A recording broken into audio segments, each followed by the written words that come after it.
Ei, irmãos, bom dia. Vamos ficar em pé? Deus seja louvado.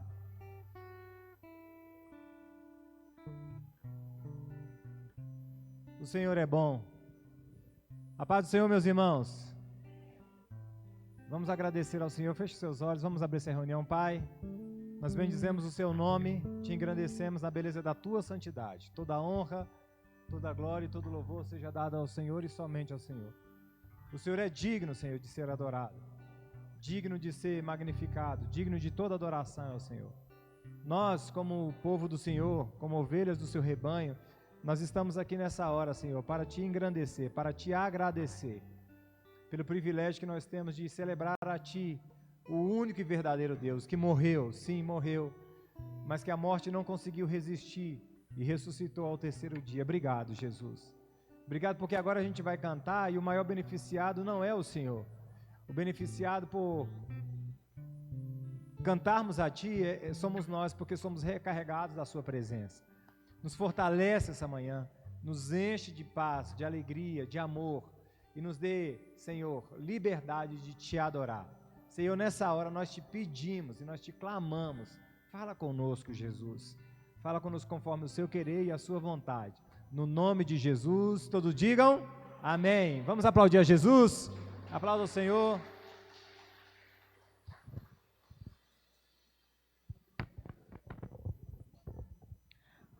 Bom dia, igreja, a paz esteja com todos, amém? Vamos nos alegrar na presença do nosso Senhor. Quantos estão dispostos a render graças ao Senhor com toda alegria? Porque o Senhor já se faz presente aqui neste local, amém?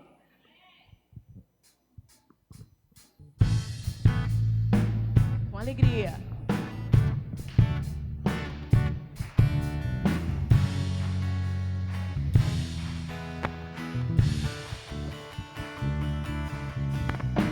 Eu te busco, te procuro, ó Deus.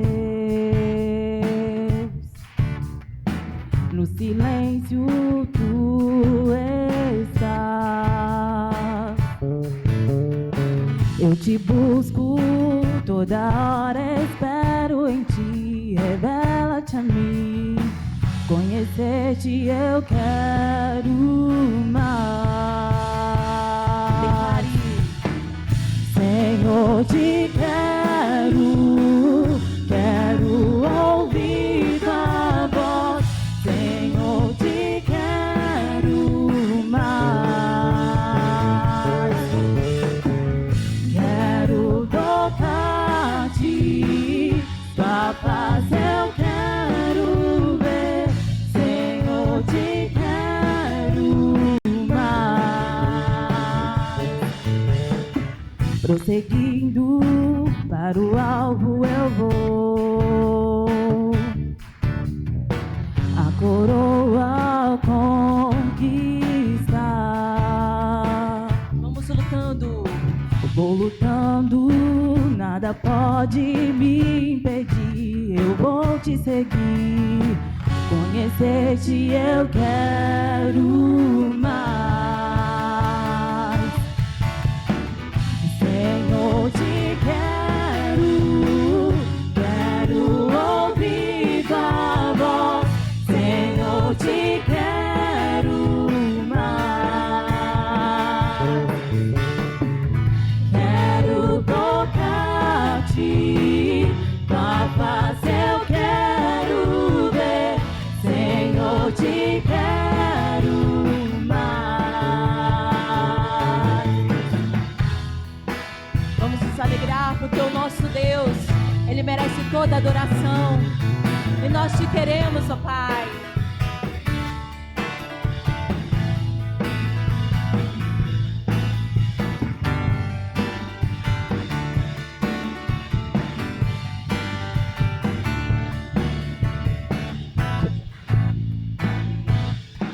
Cante. Prosseguindo para o alvo eu vou. Seguimos para o alvo, é o Senhor. A coroa conquistar. Vou lutando, nada pode me impedir. Eu vou te seguir, Conhecer-te eu quero mais. Declare: Senhor, te quero ouvir tua voz. Senhor, te quero mais. Quero tocar-te, tua face eu quero ver. Senhor, te quero mais. Declare, igreja. Senhor, te quero ouvir tua voz. Senhor, te quero mais. Quero tocar-te, tua face eu quero ver. Senhor, te quero mais.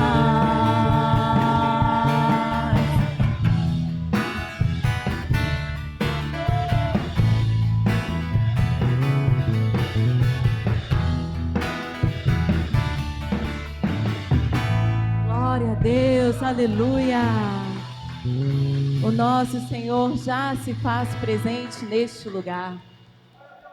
Convide a Ele para chegar à tua presença e que possamos nesta manhã estar como Maria e escolher a boa parte que o Senhor tem para cada um de nós. O Senhor é maravilhoso. Santo, santo, santo, santo.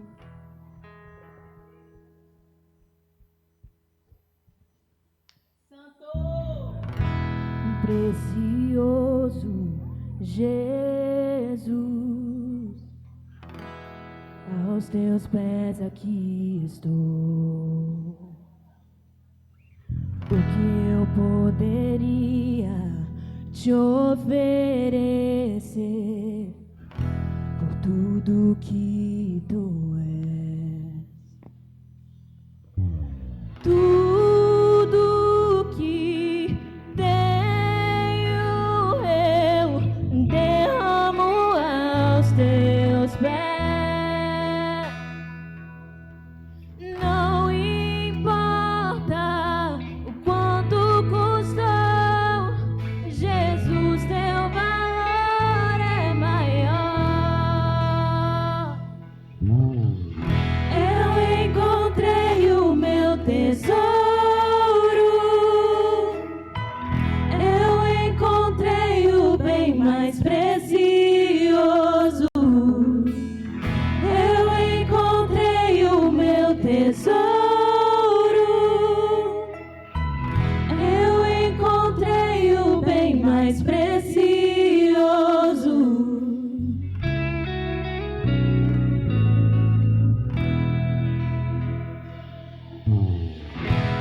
Precioso Jesus,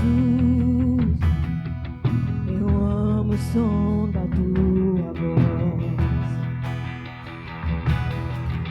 E tuas palavras são mais desejáveis que o mais doce mel.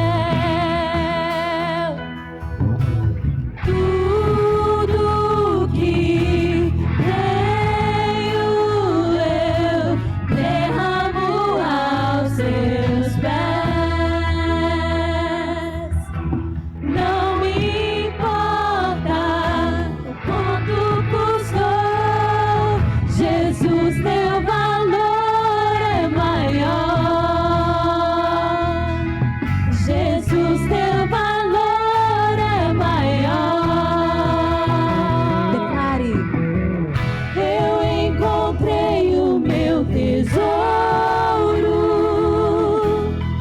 Eu encontrei o bem mais precioso. Eu encontrei o meu tesouro. Eu encontrei o bem mais precioso.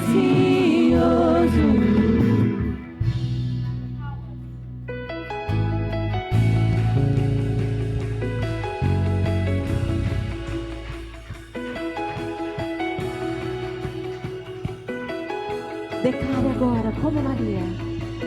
Como Maria, que estava aos teus pés e disseste a ela, essa é a boa parte, que nunca será tirada. Como Maria, que estava aos teus pés e disseste a ela, essa é a boa parte, que nunca será tirada. Como Maria, que estava aos teus pés e disseste a ela, essa é a boa parte, que nunca será tirada. Como Maria, que estava aos teus pés e disseste a ela, essa é a boa parte, que nunca será tirada. Eu encontrei o meu tesouro, eu encontrei o bem mais precioso, eu encontrei o meu tesouro, eu encontrei o bem mais precioso. Como Maria, que estava aos teus pés e disseste a ela, essa é a boa parte, que nunca será tirada. Como Maria, que estava aos teus pés e disseste a ela, essa é a boa parte, que nunca será tirada. Como Maria, que estava aos teus pés e disseste a ela, essa é a boa parte, que nunca será tirada. Como Maria, que estava aos teus pés e disseste a ela, essa é a boa parte, que nunca será tirada. Eu encontrei o meu tesouro, eu encontrei o bem mais precioso, eu encontrei o meu tesouro, eu encontrei o bem mais precioso. Que possamos encontrar o nosso bem mais precioso. Ó Senhor, o Senhor é o nosso bem mais precioso. Que possamos, ó Pai amado, ter o coração de Maria nesta manhã. Que na chegada do Senhor, ó Pai amado, ela escolheu a boa parte. Ela escolheu, Pai amado, deixar os afazeres em segundo plano e decidiu escutar a voz do Senhor.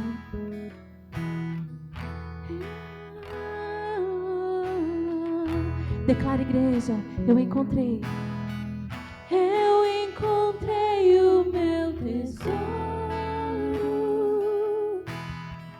eu encontrei o bem mais precioso, eu encontrei o meu tesouro, eu encontrei o bem mais precioso. Aleluia, aplauda aquele que reina, que é digno. Amém? Podeis assentar, meus irmãos, Deus abençoe. Eu gostaria que nessa hora você pegasse a sua oferta, o seu dízimo, a sua contribuição para a manutenção da casa do Senhor. O Senhor tem nos abençoado, irmãos, e isso é visível, o quanto que o Senhor tem sido bom com a gente. Com o advento agora do Pix, né? É tudo mais fácil, tudo mais tranquilo.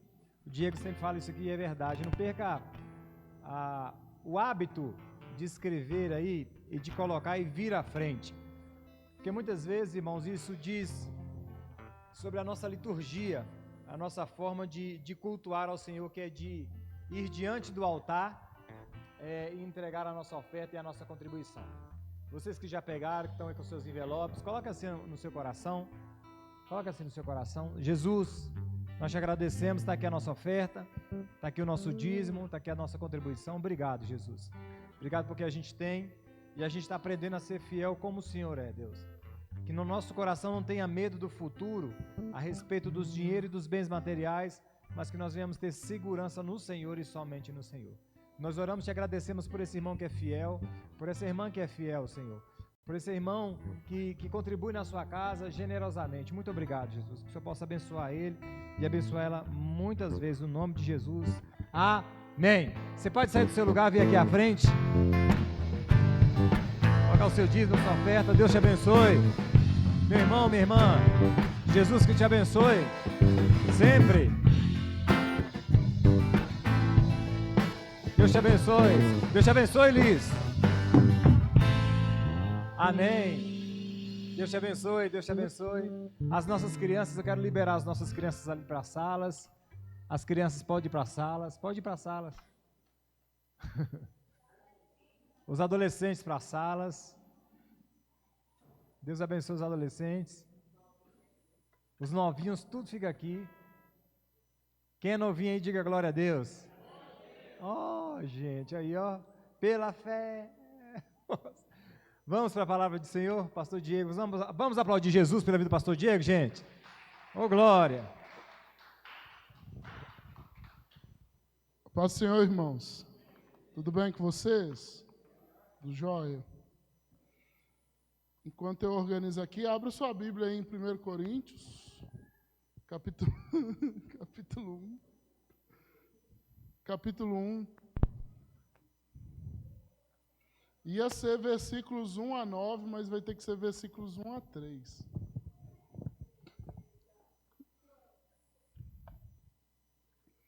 Por quê? Porque antes eu quero responder duas questões, responder de melhor forma, né? Duas questões que surgiram domingo passado, tá, gente? Foi, se eu não me engano, o Magno e o... Edmilson? Eu esqueço o nome do irmão. É coisa feia, né? É Edmilson, Wellington? O nosso irmão que é Ed Carlos. Oh, meu Deus. Gente, é assim mesmo, tá? Eu tenho 32 anos, mas eu sou meio caduco, tá? Vocês não liga, não. Mas o Ed Carlos fez uma pergunta e o Magno fez uma outra. Aí eu quero responder as duas perguntas, tá bom? Antes da gente começar, né? A primeira dúvida, se eu não me engano, do Magno, ele perguntou mais ou menos assim, onde que Paulo estava quando escreveu as suas cartas, né? E o Ed Carlos perguntou se existiram cartas que foram perdidas, né? Porque, contextualizando, aqui a gente está falando das cartas que Paulo escreveu, amém? Apóstolo Paulo. E nós temos conhecimento de 14 dessas, né? Se, claro, a gente considerar Hebreus uma carta de Paulo, né? Que é uma coisa que a gente não tem total certeza, né? Mas provável que seja. E o apóstolo Paulo, ele foi escrevendo essas cartas, ele estava viajando, tá bom? Se a sua Bíblia for uma Bíblia um pouco mais antiga, talvez até as mais novas, dá uma olhada no final da sua Bíblia aí, quem está com Bíblia física, vê se tem mapa. Geralmente vai ter uns mapas no finalzinho. Pelo menos algumas Bíblias ainda tem, as mais antigas geralmente tinha mais. Ninguém tem, não? Mapa no fim da Bíblia? Mas você pode pesquisar no Google, tá? Se você for ler Atos, você vai ver que o apóstolo Paulo, ele fez três viagens missionárias, mais a viagem que ele teve que fazer para ir para Roma, né? Que ele foi levado de Jerusalém, se não me engano, até Roma para ser julgado lá. Então, o apóstolo Paulo, ele fez 3 viagens missionárias, mais essa viagem para Roma, aí, onde ele foi julgado, onde ele ficou preso, né? Aí, respondendo rapidamente aqui, onde Paulo estava quando escreveu as suas cartas, né? Provavelmente a primeira carta escrita foi a carta aos Gálatas, tá bom? Ele estava em Antioquia entre a primeira e a segunda viagem missionária. As 2 cartas aos Tessalonicenses ele estava em Corinto em sua segunda viagem, tá bom? Por quê? Porque nós vamos aprender aqui em 1 Coríntios que quem que abriu a igreja de Corinto? Vocês sabem, pessoal? Quem que abriu a igreja em Corinto? O próprio apóstolo Paulo, tá, gente? Então, ele estava na segunda viagem dele, aí ele escreveu aos Tessalonicenses, ele estava em Coríntios, tanto a primeira quanto a segunda carta. A carta de 1 aos Coríntios, que é essa que nós vamos começar a estudar, ele estava em Éfeso, tá? Junto com Timóteo, na terceira viagem missionária. Segundo Coríntios, ele estava na Macedônia, na terceira viagem missionária. A carta aos Romanos, ele estava em Corinto, na terceira viagem missionária. As cartas de Efésios, Colossenses, Filemão e Filipenses, ele estava em sua primeira prisão em Roma. Então, as cartas de Efésios, Colossenses, Filemão e Filipenses são chamadas de cartas da prisão, que é o período da sua primeira prisão em Roma. Ele escreveu essas 4 cartas, tá bom? 1 Timóteo, ele estava entre a primeira e a segunda prisão em Roma, né? Porque o apóstolo Paulo, ele foi preso em Roma, ficou um tempinho solto, depois foi preso novamente, aí a gente entende que foi a morte dele, né? Então, 1 Timóteo, o apóstolo Paulo estava entre a primeira e a segunda prisão em Roma, Tito também. 2 Timóteo, o apóstolo Paulo estava em sua segunda prisão em Roma, e a carta aos Hebreus não se sabe, tá bom? Se vocês quiserem essa informação depois, eu mando para vocês, tá? Então, a gente entende que o apóstolo Paulo, ele estava viajando, e em lugares que ele acabava ficando um tempinho a mais, ele escrevia. Por exemplo, em Éfeso, o apóstolo Paulo ficou um tempo a mais. Em Antioquia, o apóstolo Paulo ficou um tempo a mais. Então, ele ia viajando e escrevendo. Amém, irmãos? Não foi um escritor que, tipo assim, teve a tranquilidade e a paz de estar num lugar assim, no ar-condicionado, com um computador legal escrevendo, não. O apóstolo Paulo, à medida que ele estava viajando, e você vê essas viagens lá em Atos, ele ia escrevendo suas cartas. Ô Diego, como é que consegue saber onde que o apóstolo Paulo estava quando ele escreveu? Para os historiadores não é uma coisa muito difícil. Por quê? Porque o apóstolo Paulo, tanto no início quanto no final das suas cartas, geralmente ele dá indícios, né? Ele fala onde está, ele fala com quem está, ele fala o que está acontecendo, e tem atos também para ajudar. Então, os teólogos, os historiadores, eles conseguem, através do que a Bíblia dá de informação, precisar onde Paulo estava quando escreveu cada carta. Beleza? E a segunda pergunta foi, né? Cartas foram perdidas, né? Porque a gente tem acesso a essas cartas que chegaram até nós.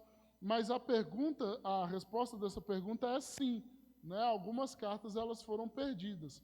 Por exemplo, você que está com a Bíblia aberta em 1 Coríntios aí, se você ir em Coríntios 4:16, virar a página aí, está escrito assim, ó.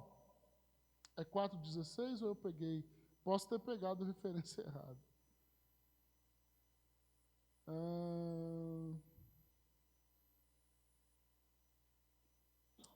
Eu acho que eu anotei. Não é Coríntios, gente, é Colossenses. Lá para Colossenses. É Colossenses 4:6. Passa Efésios, passa Filipenses, Colossenses 4:16. Olha o que o apóstolo Paulo vai dizer. Depois que essa carta for lida entre vocês, façam que também seja lida a igreja dos Laodicenses, e que vocês igualmente leiam a carta de Laodiceia. A gente tem uma carta na Bíblia aos Laodicenses? Não, então essa carta foi perdida, né? O apóstolo Paulo escreveu aos Colossenses e falou, pessoal de Colosso aí, os Colossenses, assim que vocês terminarem de ler essa carta, manda essa carta lá para Laodiceia, porque o pessoal de Laodiceia vai mandar a carta que eu escrevi para eles, para vocês. A gente tem acesso à carta aos Laodicenses? Não. Então, numa dessas viagens aí, esse texto se perdeu, né? E também, provavelmente, irmãos, nós temos na nossa Bíblia 1º e 2º Coríntios, mas provavelmente o apóstolo Paulo enviou de 3 a 5 cartas aos coríntios, tá bom? Não foram apenas 2. Provavelmente o apóstolo Paulo ele tenha enviado de 3 a 5 cartas aos coríntios, né? Aí se você for em 1 Coríntios 5:9, aí agora é Coríntios mesmo, 1 Coríntios 5:9, está escrito assim: já lhes disse por carta que vocês não devem associar-se com pessoas imorais. Uai, a gente está falando de 1 Coríntios e ele já disse por carta alguma coisa para esse povo, o que a gente pode entender? Que teve uma carta antes, não é? E 1 Coríntios 7:1 está escrito assim, olha, quanto aos assuntos sobre os quais vocês escreveram, é bom que o homem não toque em mulher. Ou seja, o povo de Coríntios mandava a carta para Paulo e Paulo respondia. Tá bom? Então, essa carta aqui de 1 Coríntios é uma resposta a coisas que os próprios coríntios escreveram para Paulo. Tá? E a gente tem acesso a essas cartas? A carta que foi antes de 1 Coríntios, as cartas que provavelmente vieram depois, não. Então, a gente vê que nós não tivemos acesso à carta aos Laodicenses, nós não tivemos acesso a essas 1 a 3 cartas aos coríntios que tem a mais. Alguns historiadores dizem que o apóstolo Paulo escreveu mais cartas a Timóteo, né? A gente não tem acesso. Então, assim, provavelmente algumas coisas realmente se perderam nesse... Você imagina uma viagem daquela época, irmãos? Aqueles navios de 2000 anos atrás, né? O próprio apóstolo Paulo ele esteve em viagens que está lá em Atos, que se não foi Deus que segurou a viagem mesmo, porque a tempestade, o mar balançando. Então, assim, o meio era muito difícil, né? Aí existem pessoas que vão dizer que o apóstolo Paulo escreveu cartas a Sêneca. Sêneca é quem? É um filósofo da época. Não sei se os mais estudados em filosofia vão lembrar, mas Sêneca era um filósofo da época. E dizem que o apóstolo Paulo trocava cartas com esse rapaz aí. Mas, respondendo a pergunta, sim, muitas coisas que foram escritas nessa época aí foram perdidas. Por quê? Porque não tinha, irmãos, e-mail, internet, Wi-Fi. Era escrever à mão, entregar para uma pessoa e a pessoa tinha que levar para grandes distâncias, tinha que passar pelo mar, tinha que andar a pé. Então, nesse meio tempo, nessas viagens aí, provavelmente, né, com certeza, na verdade, alguns escritos se perderam. Amém, irmãos? Aí, se vocês quiserem a primeira informação, que é mais difícil de guardar, que é de onde Paulo estava, eu mando para vocês. Tá bom? Então, vamos ler aí. 1 Coríntios, capítulo 1, versículo 1 a 3. Paulo, chamado para ser apóstolo de Cristo Jesus pela vontade de Deus, e o irmão Sóstenes, a igreja de Deus que está em Corinto, aos santificados em Cristo Jesus e chamados para serem santos, juntamente com todos os que, em toda parte, invocam o nome do nosso Senhor Jesus Cristo, Senhor deles e nosso, a vocês graça e paz da parte de Deus, nosso Pai e nosso Senhor Jesus Cristo. Então, nós temos aqui, né, nós lemos um tipo de apresentação que era comum do apóstolo Paulo fazer. Né? Se você lembrar lá de Romanos, a apresentação é parecida com essa, né? Então, pessoal, das igrejas mencionadas no Novo Testamento, a igreja de Corinto é certamente a mais complicada. Aí, muitos estudiosos vão dizer que essa igreja de Corinto é provavelmente a igreja que mais se assemelha com a igreja de Cristo na nossa era. A carta aos Coríntios, ela é uma carta muito contemporânea, tá bom? A gente vai ver vários problemas do nosso tempo na igreja de Corinto, tá bom? Alguns problemas que a igreja de Corinto tinha. Primeiro, problemas com liderança, né? Segundo, o problema do relacionamento entre os irmãos.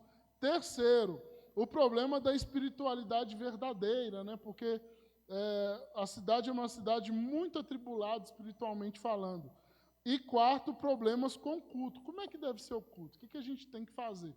Isso tudo, isso tudo a gente vai falar enquanto a gente estiver estudando o livro de Coríntios.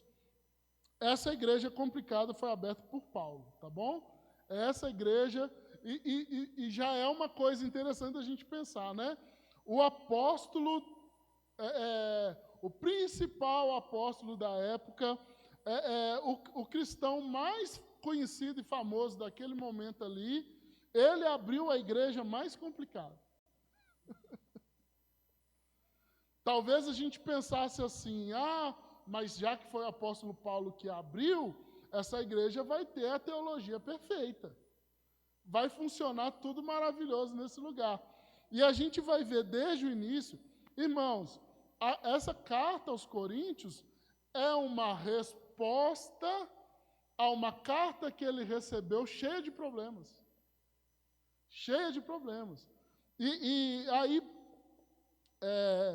é muito interessante, para mim pelo menos, pensar que a igreja mais complicada foi aberta pelo apóstolo mais importante, aquele que escreveu e deu as respostas, né? Paulo fundou essa igreja em sua primeira visita a Corinto, durante a sua segunda viagem missionária. Se vocês quiserem abrir junto comigo aí, Atos 18,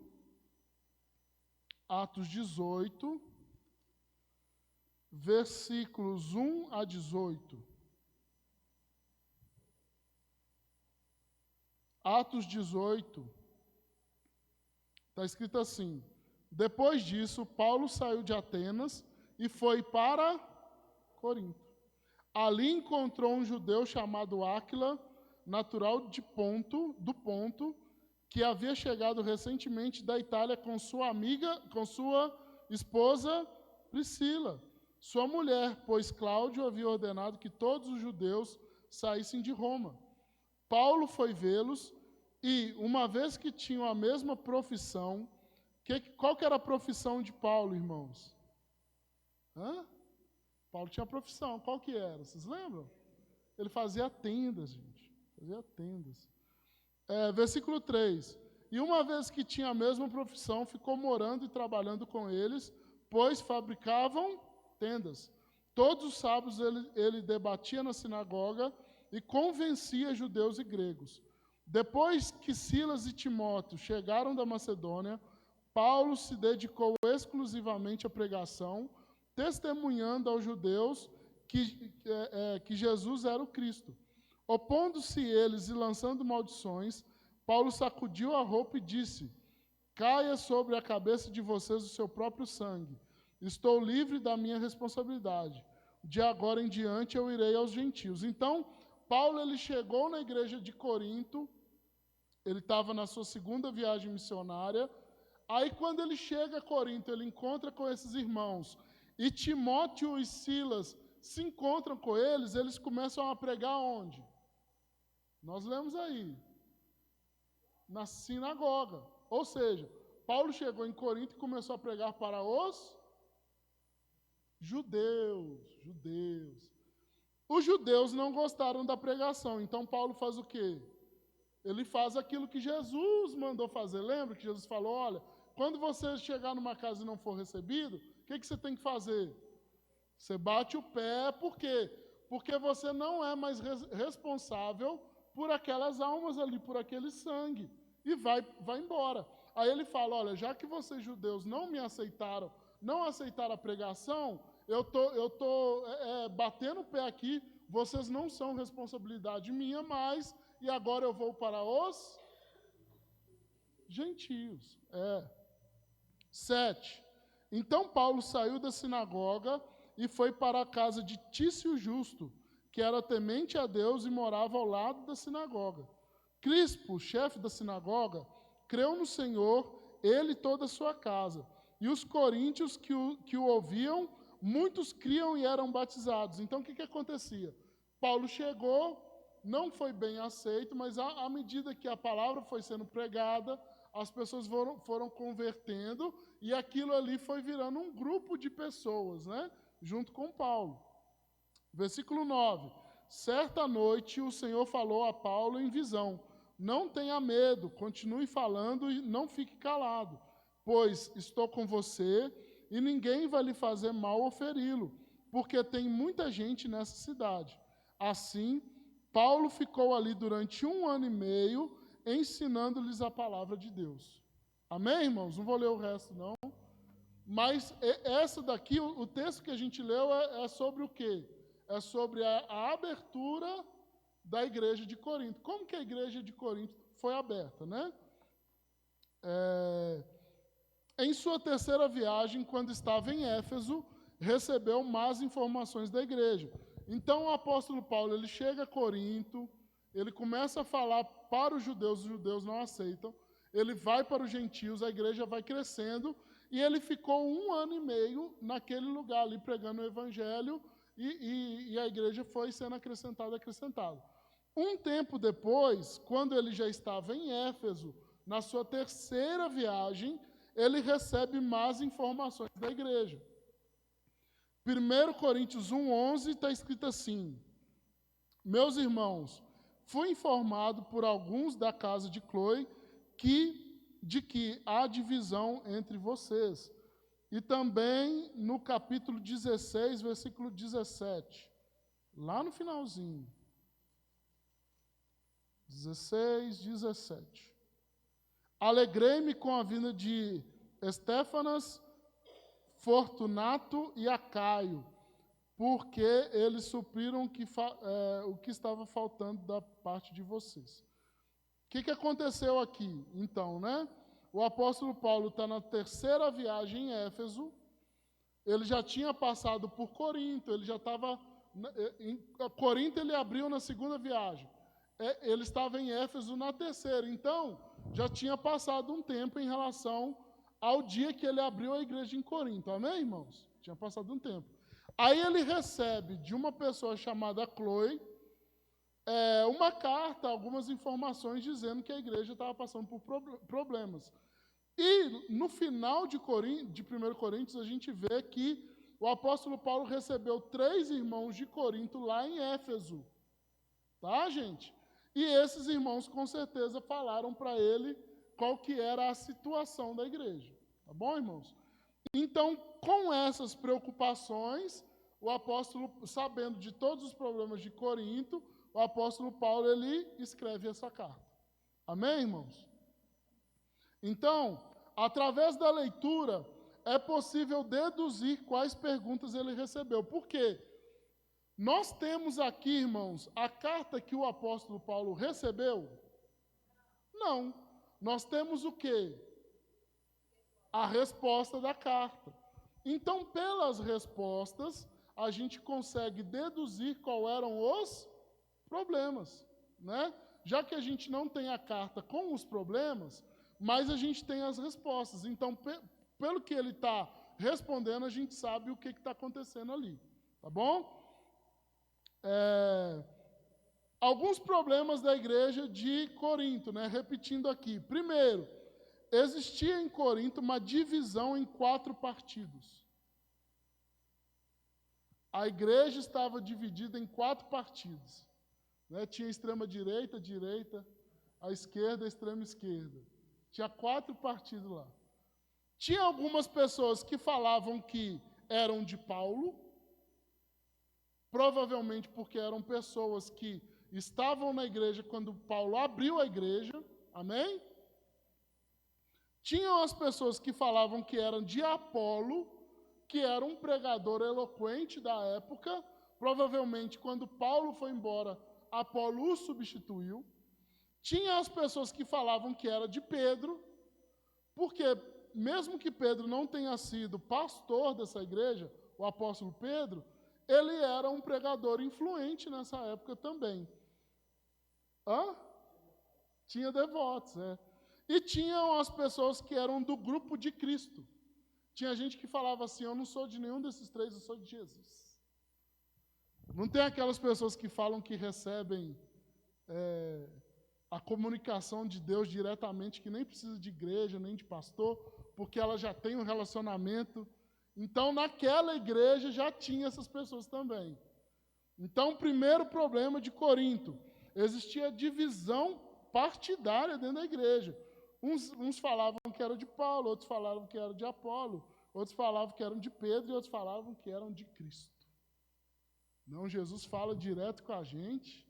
Nem houve pastor. Para que pastor? Para que líder? Para que ministério de louvor? Para que igreja? Jesus está falando diretamente comigo. Então, existiam esses 4 partidos dentro da igreja de Corinto. Irmãos, isso pode dar certo? Hein? Isso pode dar certo, irmãos? Metade do pessoal fala que é do Diego, outra metade fala que é do Wellington. Hein? Já pensou? E o Leandro lá fala que é de Jesus. Misericórdia, irmãos. Nunca vai dar certo. Não tem como, não. Outro problema da igreja em Corinto é a questão da disciplina na igreja. A igreja estava aceitando a imoralidade. Corinto, a gente vai falar mais sobre isso, só estou dando uma introdução. Corinto era uma cidade depravada, imoral. E essa depravação, essa imoralidade, ela estava entrando na igreja e ficando normal. Então, eles tinham dentro da igreja de Corinto um rapaz que relacionava com a mulher do pai dele. Então, assim, dentro da igreja tinha um triângulo amoroso, e ele, amoroso, não sei, não um triângulo de safadeza. E esse triângulo, ele era aceito, as pessoas conviviam com aquilo dentro da igreja, entre outros problemas, né? Em Corinto, existiam irmãos que estavam se processando, então um irmão ia na justiça comum da cidade contra o outro. Isso, irmãos, isso cria um problema na cidade ou não cria? Não só um problema na igreja, a igreja sabia que tinha um irmão da igreja processando outro irmão da igreja. Dentro da igreja isso já é um problema grande. Imagina no contexto da cidade. Ô pessoal, dentro daquela igreja lá, tem gente que está colocando o outro irmão em Cristo na justiça. E isso estava acontecendo lá, irmãos, e isso era um motivo de escândalo. Fora a questão do divórcio, a questão de novo casamento, a questão da liberdade cristã, que a gente falou muito lá em Romanos. Aí a gente vai falar sobre todas essas coisas com bastante, uma palavra bonita, parcimônia, tá bom? Bastante tranquilidade. Tinha a questão de uso do véu, as mulheres tinham que usar véu, não tinham que usar véu. Tinha a questão da ceia do Senhor, tanto que o texto que nós lemos, em toda a ceia vem de 1 Coríntios, porque tinha gente que chegava antes, comia, tinha gente que ficava com fome, tinha gente que não conseguia nem cear, tinha pessoas que não tinham noção do que estava fazendo a ceia. Isso o apóstolo Paulo vai falar. O uso dos dons, O uso dos dons no conselho da igreja. E ainda tinha crentes em Corinto que não criam em ressurreição.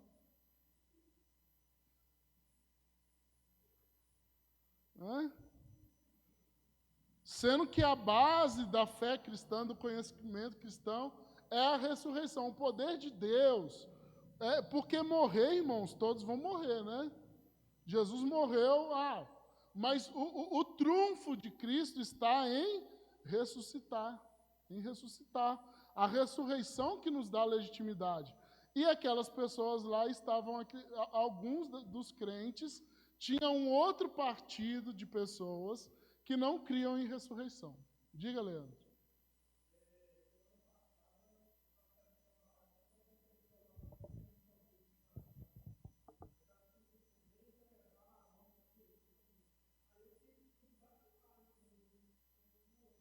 Ah, mas morrer, vai.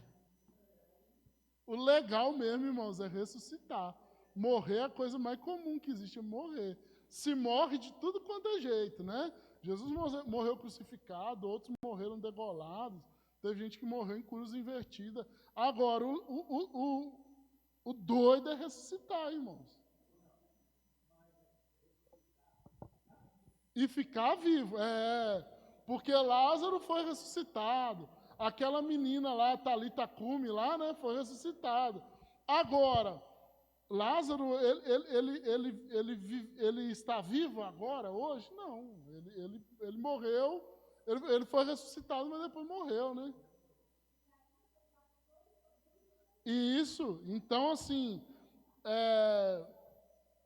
aí você ter na igreja pessoas que não creem nisso, é um paradigma, é uma coisa assim que não gente, isso na nossa fé, no nosso conhecimento de cristão, das coisas que a gente sabe mesmo, é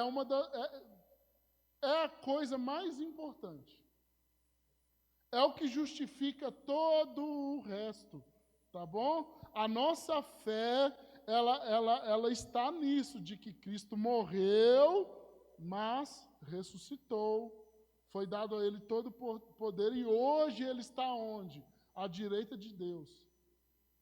Saber disso é que nos dá fé, confiança. E você ter na igreja pessoas que não creem nisso, é muito fora, não faz sentido nenhum, né? Mas na igreja de Corinto tinha essa questão que a gente vai falar mais. Em 1 Coríntios 12, 31, na parte B, o apóstolo Paulo ele fala que vai mostrar para vocês um caminho mais excelente. Então, a igreja de Corinto era uma igreja que estava em constante conflito. E qual que é a intenção de Paulo em escrever a carta? Eu preciso mostrar a vocês um caminho mais excelente. Vocês têm que parar de brigar por causa dessas coisas rasas, porque para vocês existem coisas mais altas, mais importantes, coisas que vocês precisam realmente saber. Porque quando a gente está brigando, irmãos, discutindo, com algum problema, a gente está perdendo a oportunidade de conhecer, de crescer, de melhorar, de orar mais, de ler mais, de estudar mais, de ouvir mais boas músicas. O tempo que a gente passa em conflito é um tempo perdido, irmãos. É um tempo perdido. E o apóstolo Paulo fala com eles, olha, eu venho demonstrar para vocês um caminho mais excelente, né? Aí no capítulo 3 de 1 Coríntios, o apóstolo Paulo vai falar de quê? Sem abrir a Bíblia. 1 Coríntios 13. Hein, gente? Os casamentos, tudo lê essas passagens. O amor, gente, o amor. Tá bom? Vocês estão brigando por causa desse tanto de problema, mas eu tenho uma coisa muito melhor para demonstrar para vocês, que é o amor. Vocês precisam aprender a viver em amor. Mas isso está lá em Coríntios 13, 1 Coríntios 13. Daqui uns 6 meses a gente chega lá. Né?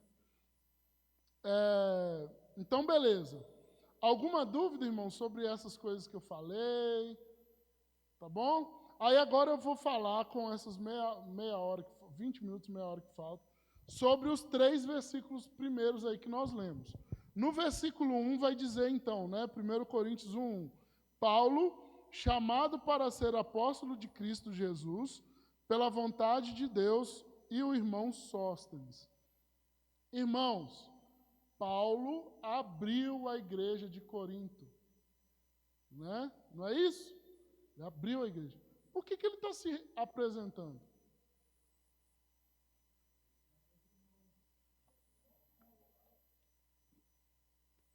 Paulo abriu a igreja. Por que ele está se apresentando, irmãos? Você fundou o negócio, aí daqui a um tempo você tem que voltar lá e se apresentar? Por quê? Muito bom, muito bom. Enéas falou aqui também.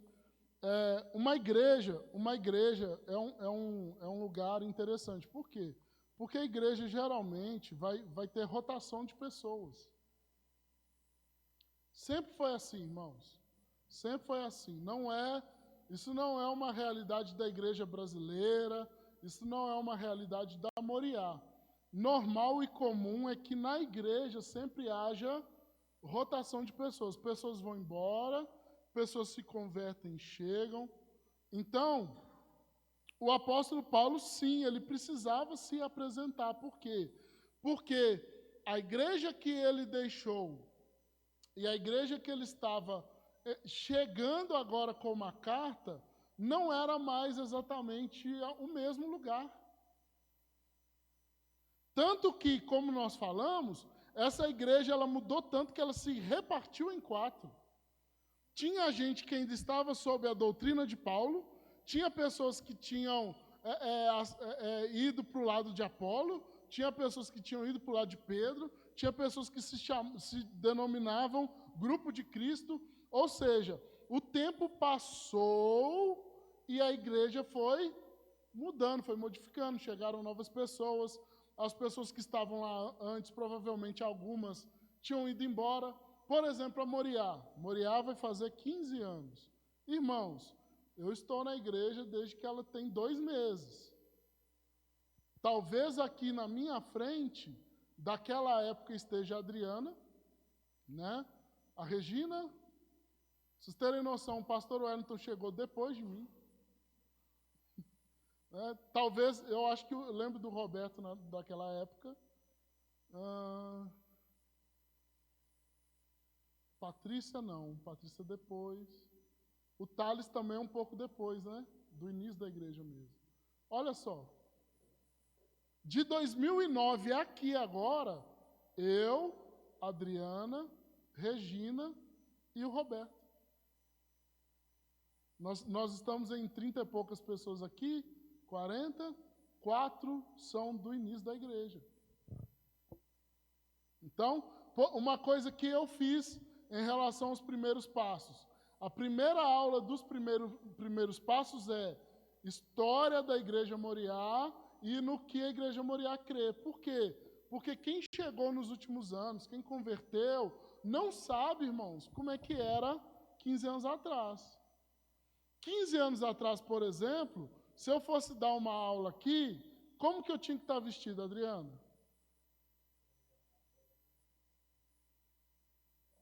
Terno e gravata. A minha primeira pregação na Moriá, que foi em 2010, eu estava de terno e gravata. Talvez alguém ache essas fotos por aí. Mas eu era um rapazinho de menos de 20 anos, de terno e gravata. Porque teve reunião de obreiros, irmãos, que teve um obreiro que questionou o jeito que eu vestia. Ah, mas o irmão é diácono, ele vai no púlpito, olha como é que ele veste. E na época eu comprava umas camisas de gola V, assim, maior. Nossa, Deus, criava um problemão na igreja. Mas gente, as coisas mudam, irmãos. Mudam. Só tem que olhar para onde que está mudando, o que está mudando. Por exemplo, hoje a gente se sente mais à vontade no púlpito, usa roupas menos tradicionais e tal, mas isso não é uma mudança que, eu creio pelo menos, que não seja uma mudança que fira a igreja, que, nossa, meu Deus do céu. Só que 15 anos atrás, se eu viesse dar uma aula de domingo de manhã desse jeito aqui, era um problema. Olha, eu estou falando que teve problema em reunião de obreiro por causa das minhas roupas. E eu nunca gostei de usar bermuda, camiseta. Não, era roupa normal de garoto de 20 anos, irmãos. E teve um pastor que questionou. Não foi o Wellington, não. Outra pessoa. Eu acho que você nem lembra disso. Não lembra disso, não.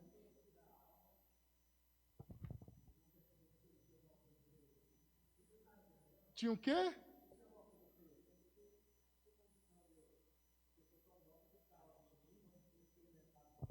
Não lembro disso, não. Não lembro.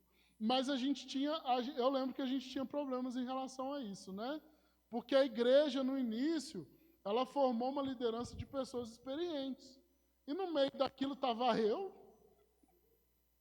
diácono, e o pastor Wellington com 30 anos, né? Aí, às vezes, isso criava algumas questões lá nas reuniões lá. Mas é um exemplo nosso de que realmente, irmãos, as coisas elas vão mudando, né? Elas vão mudando. Eu lembro que na época o louvor tocava trazendo a arca e só, não é? Mentira, Adriano. É isso, não é? Você lembra? É o grupo de louvor, tá, gente? É como se hoje em dia a gente só tocasse a harpa cristã, não sei, ou alguma banda de hoje em dia. Naquela época, só se tocava a música do Trazendo a Arca. Parece que era o cancioneiro oficial da igreja, né? Hoje em dia, a gente praticamente não toca aquelas músicas daquele tempo lá. Então, assim, realmente, irmãos, as coisas vão mudando. E por causa dessas mudanças que o tempo oferece, o apóstolo Paulo aqui, ele precisa se apresentar. Pessoal, Paulo, chamado para ser apóstolo de Cristo, pela vontade de Deus e seu irmão Sóstenes, tá? Aí eu quero perguntar para vocês, né? Quem que pegou a pena e escreveu no papiro aqui, irmãos? Foi o próprio Paulo? Quem que foi? Hã?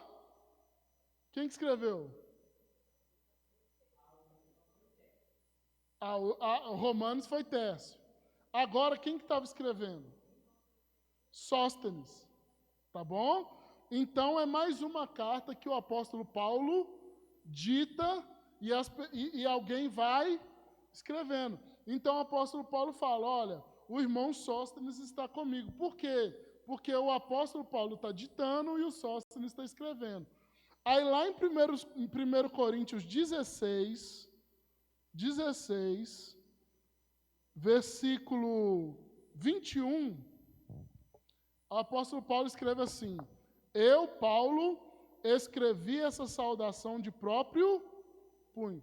Então, qual que foi a única coisa que o apóstolo Paulo escreveu mesmo? Esse versículo 21. Eu, Paulo, escrevi essa saudação de próprio punho. De resto, o que o apóstolo Paulo gostava de fazer? Ele gostava de ditar e ter alguém escrevendo. Aí, geralmente, no final, eu acredito que ele lia e depois assinava. Eu acredito que era o que acontecia, né? Versículo 2. A igreja de Deus que está em Corinto, aos santificados em Cristo Jesus e chamados para serem santos, juntamente com todos os que, em toda parte, invocam o nome do nosso Senhor Jesus Cristo, Senhor deles e nosso. Uma primeira coisa interessante nesse versículo, que mesmo a igreja sendo problemática, aquele povo ainda era denominado de igreja e era chamado de santa. Né? Já que o apóstolo Paulo sabia que aquele povo era difícil, como que ele tinha que começar a carta? A vocês que são os problemáticos de Corinto, que estão me dando trabalho, não está fácil liderar vocês. Mas não é isso que o apóstolo Paulo faz.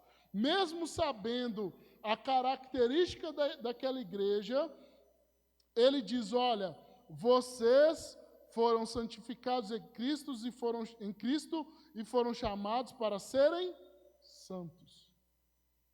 Né? Aí é aquela coisa, né? A forma pela qual a gente vê a igreja agora e a forma pela qual Deus deseja que essa igreja seja.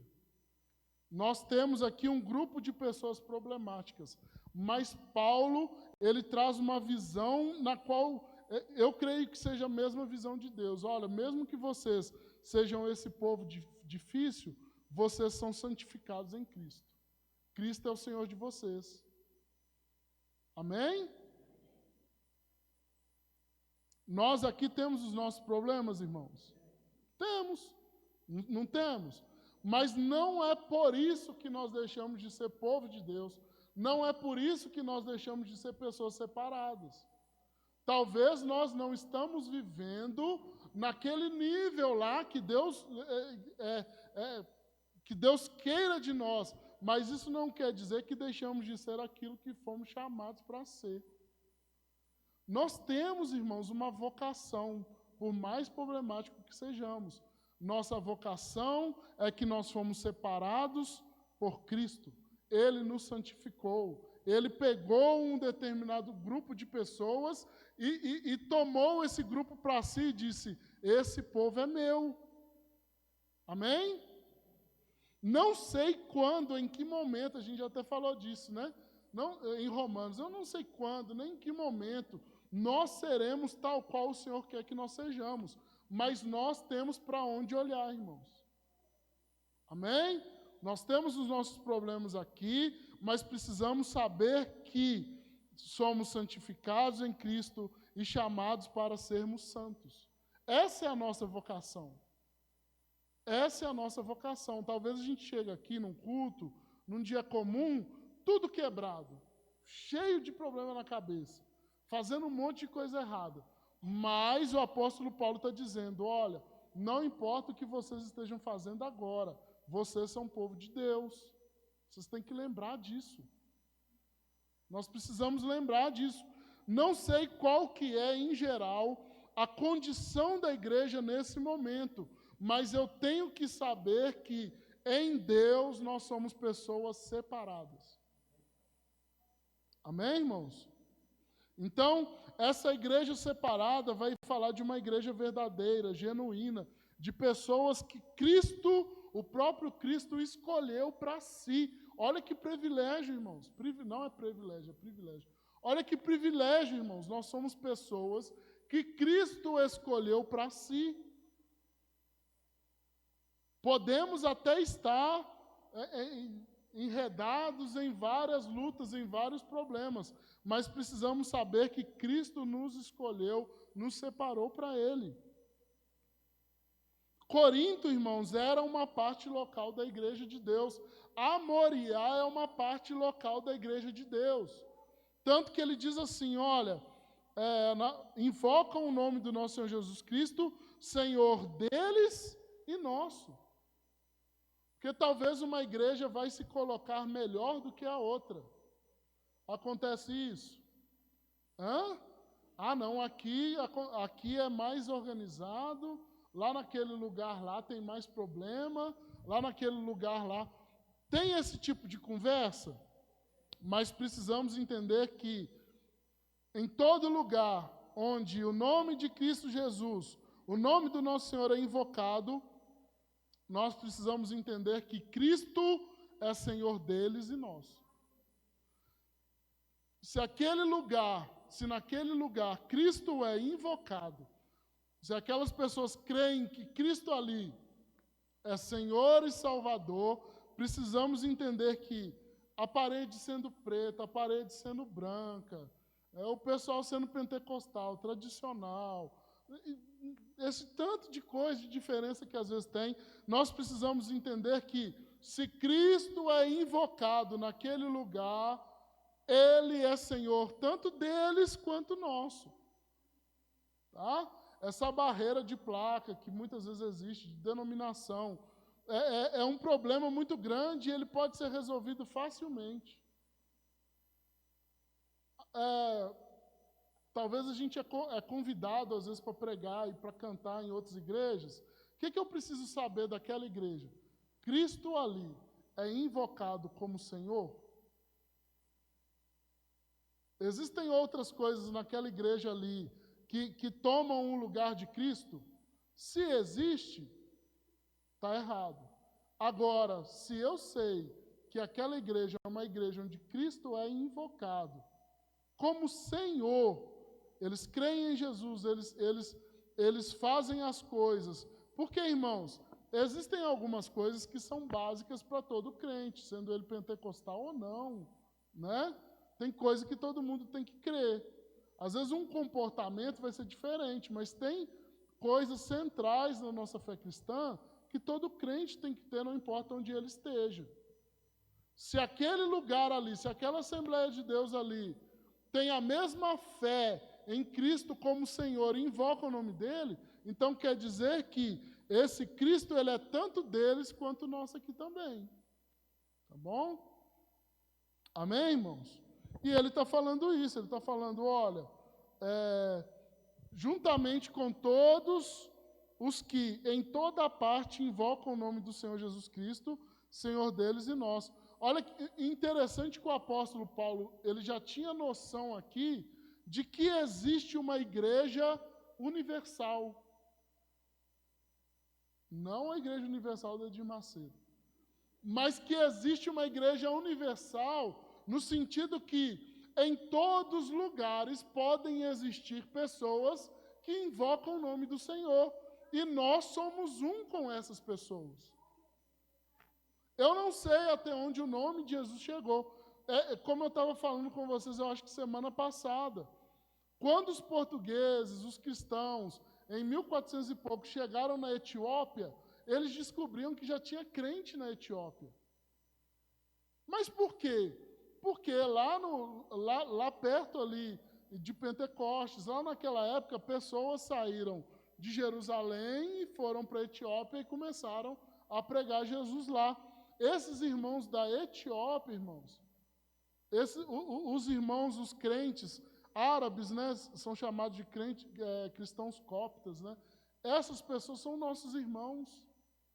Aquele crente que está lá na Coreia, lá no Japão. Por quê? Porque nós precisamos ter uma ideia que existe a nossa igreja local aqui, as pessoas que se reúnem aqui, mas também existe uma igreja universal, que vai pegar pessoas que existem agora e que existiram há 2000 anos atrás, mas creram no mesmo Cristo. Amém, irmãos? O apóstolo Paulo, ele tinha essa noção já, lá no início ele já tinha essa noção que o importante era invocar o nome do Senhor, não importa em que lugar que fosse, em que cidade que fosse. O apóstolo Paulo vai dizer, separados e chamados para a santidade. Ou seja, nós fomos, né, separados e chamados, né? Cristo nos chamou, falou o meu e o seu nome. Ô Wellington, vem para cá. Ô Geraldo, vem para cá. Vem ser um separado meu. Cristo, ele nos chamou, irmãos. Nós só estamos aqui por quê? Porque eu quis, que eu sou legal. É por isso, irmãos? Não. Nós estamos aqui, nós somos filhos de Deus, por quê? Porque nós fomos convidados, nós somos chamados a isso. Amém? Então, existe um lema, né, cristão que diz que a igreja de Deus é una, universal e santa. Tá bom? Essas características nós vemos no capítulo 2. O apóstolo Paulo, ele estava falando com uma igreja que era una, universal e santa. Essas são as características da igreja que o apóstolo Paulo fala delas no versículo 2. E por fim, versículo 3. A vocês, graça e paz da parte de Deus, nosso Pai e do nosso Senhor Jesus Cristo. Eu estava estudando isso aqui e é interessante lembrar dessas coisas. Por quê? O apóstolo Paulo, ele cumprimenta aqueles irmãos com graça e paz. Né? Meu irmão tem esse hábito de falar graça e paz, né? Graça e paz, não é? É legal porque a graça, irmãos, a graça é uma palavra grega. E a palavra graça era usada pelos gregos, pelas pessoas daqueles lugares ali, nem porque eles eram cristãos, era um cumprimento comum. Um cidadão chegava para outro e falava assim, graça, e o outro falava graça. Aí o apóstolo Paulo, ele faz uma coisa interessante, porque já o cumprimento do judeu era qual? Shalom. Então ele une aqui o graça dos gregos, dos gentios, com o shalom dos judeus, e ele cria um cumprimento novo, graça e paz. Até nisso a gente vem a entender que realmente a igreja de Deus, a igreja de Cristo é uma união de pessoas diferentes. O graça vem do gentio. O paz, da forma que nós conhecemos, né, como cumprimento, é uma coisa dos judeus. Aí nós recebemos aqui um cumprimento novo. Graça e paz. Ou seja, o que eu estou desejando para vocês serve para todo mundo, que vocês recebam a graça e a paz de Deus através de Cristo Jesus. Interessante, né, essas coisas. Às vezes a gente lê o texto e não vê esses detalhes, mas o detalhe de você unir um cumprimento gentio com um cumprimento judeu e colocar isso no contexto de que quem dá a graça e a paz é Cristo. Tanto o gentio que queria graça, quanto o judeu que queria paz, os dois recebem isso em quem? Em Cristo Jesus. Então, a vocês, graça e paz da parte de Deus, nosso Pai e do nosso Senhor Jesus Cristo. E por fim, nós vemos aqui que Paulo traz o entendimento de que Cristo é o quê? Cristo é Deus, Senhor, né? Cristo é Deus como o Pai o é. A vocês, graça e paz da parte de Deus, nosso Pai, e do Senhor Jesus Cristo. O entendimento de que Cristo Jesus e o Pai são um, têm a mesma natureza. O apóstolo Paulo aqui não está tratando Jesus um degrau abaixo. Como muitos naquela época, a gente vai estudar mais sobre isso, muitas pessoas daquela época queriam colocar Cristo como um profeta, como é hoje em dia. Ah, não, Jesus é importante, mas ele é um profeta só. Jesus é importante, mas ele é um pregador só. E o apóstolo Paulo, ele diz, não, olha, da parte de Deus, nosso Pai, e do Senhor Jesus Cristo. A palavra, o artigo E aqui, né? O e do Senhor Jesus Cristo é uma adição. Então, da mesma forma que vocês recebem da parte de Deus, graça e paz também de Cristo Jesus. Eles estão no mesmo patamar. Tá bom, gente? Às vezes a gente não se atém a esses detalhes pequenininhos aqui, mas o que acontece muitas vezes é que às vezes você vai num lugar que vai dizer, tanto que tem algumas igrejas que dizem que não é trindade, é só o Deus Pai. Aí é o Deus Pai aparecendo na história cada hora de um jeito. Mas nós precisamos entender que Pai, Filho e Espírito Santo são em si Deus. E Deus de mesmo tamanho, vamos dizer assim, né? E é o que o apóstolo Paulo diz aqui, olha, a graça e a paz vocês vão receber da parte de Deus e do nosso Senhor Jesus Cristo. Amém, irmãos? Amém? Tudo certo? Pode acabar? Vamos ficar de pé, vamos orar. Um conselho para os irmãos. Leia Coríntios esses dias, já que a gente vai falar sobre.